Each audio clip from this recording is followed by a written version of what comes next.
The city was alive with the hum of traffic, the soft shuffle of hurried footsteps, and the chatter of people weaving in and out of shops that lined the bustling street. Golden sunlight reflected off the tall buildings, casting a polished glow on the sidewalks where businessmen and women hurried with coffee cups in hand. For most, it was just another day in the heart of the city, another day where luxury cars rolled by and people spoke of deals, dinners, and desires. But for a young boy standing quietly near the corner of a restaurant, this world was not his. His clothes were too big for his small frame, sleeves frayed and covered in grime from days of wearing the same coat without wash. His cheeks bore streaks of dirt, his lips cracked, and in his trembling hands, he held the simple treasure of a half-eaten bread roll, clutching it as though it were the most precious thing in existence. His wide brown eyes darted nervously as people passed by without notice.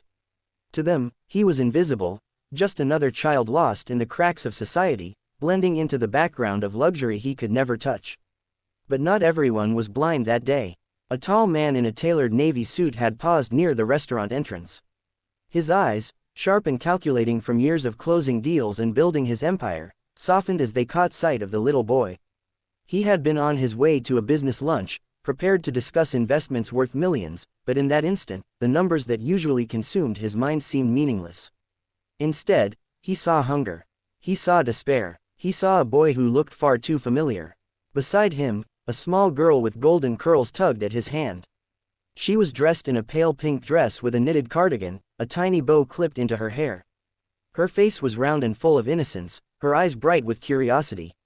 She had noticed the boy too, and unlike the rushing crowd, she did not look away. She stared at him, her small lips pursed, before she let go of her father's hand and pointed with the earnest boldness only a child could possess.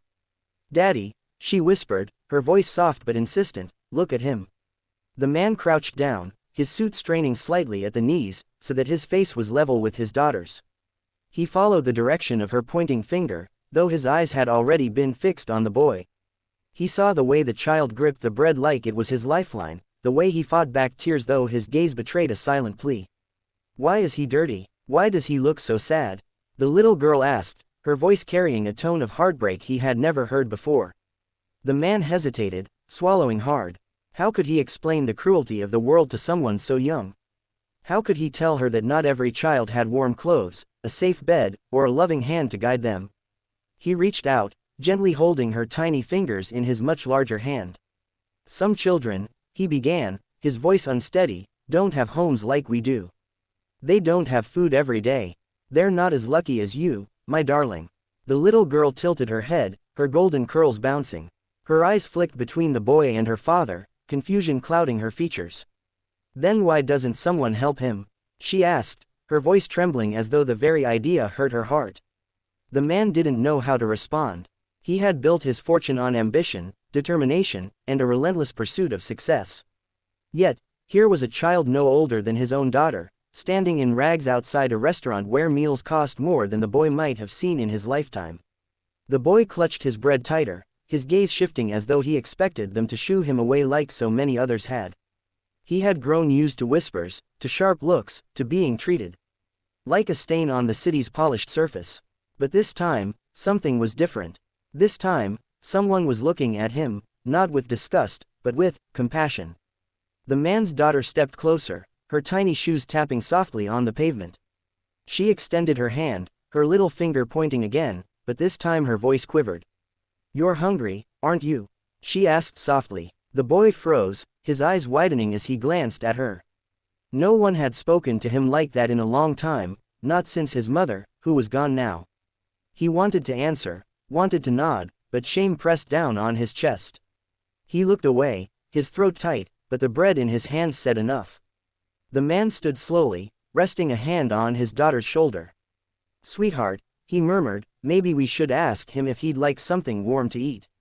She looked up at her father with hopeful eyes, then back at the boy. "Come with us," she said gently. "Daddy will buy you food. You don't have to be hungry anymore." The boy's lips parted, but no sound came out. His eyes welled with tears that blurred his vision. He wanted to believe her words, wanted to step forward, but trust was not easy when life had taught him nothing but betrayal and abandonment. The man noticed the hesitation, the way the boy's small frame seemed ready to flee at the slightest wrong word. Slowly, he reached into his jacket pocket and pulled out his wallet. He carefully pulled out a bill and held it toward the boy, not thrusting it, but offering it as if it were fragile. "This is for you," he said, his voice calm. "Not because I pity you, but because I see you. And you deserve to eat."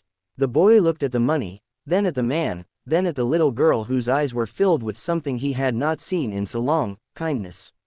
His lip trembled, but instead of taking the money, he shook his head, clutching the bread tighter. I don't want your money," he whispered hoarsely. The man blinked, surprised. "Then what do you want?" he asked softly. The boy hesitated, his voice breaking as he finally spoke. "A family." The words hung in the air, piercing like glass. The man's chest tightened, his breath catching in his throat. His daughter, too young to understand the full weight of such a confession, reached out her hand again, this time placing it gently on the boy's arm. "You can be my brother," she said innocently, her face lighting up with sincerity. Tears spilled from the boy's eyes, trailing through the dirt on his cheeks. He shook his head slowly, not daring to believe such things could ever be true. But the man, this stranger in a suit, who moments ago was just another passerby, felt something shift inside him. He thought of his own daughter, how she had everything she could ever need. He thought of his late wife, who had always told him that success meant nothing if it wasn't used to make the world better. And then, he looked back at the boy and realized this was no chance encounter. Kneeling down again, he met the child's gaze, his voice steady. "What's your name, son?" The boy sniffled, hesitating before whispering, "Ethan." "Well, Ethan," the man said, offering a small but genuine smile, "how about you come inside with us? Just for lunch, nothing else, no tricks, no promises, just a warm meal." Ethan hesitated, his heart torn between fear and yearning. But then the little girl reached for his hand, her tiny fingers brushing against his dirt-stained ones, and for the first time in years, he felt a spark of something he thought he had lost forever, hope. Together, the three of them walked into the restaurant. The polished doors opened, and for Ethan, it felt like stepping into another world, one filled with light, warmth, and the faint possibility of belonging. And as the man watched the boy take his first hesitant bite of real food in weeks, he knew his life was about to change too. Because sometimes, the smallest encounters are the ones that shape destiny.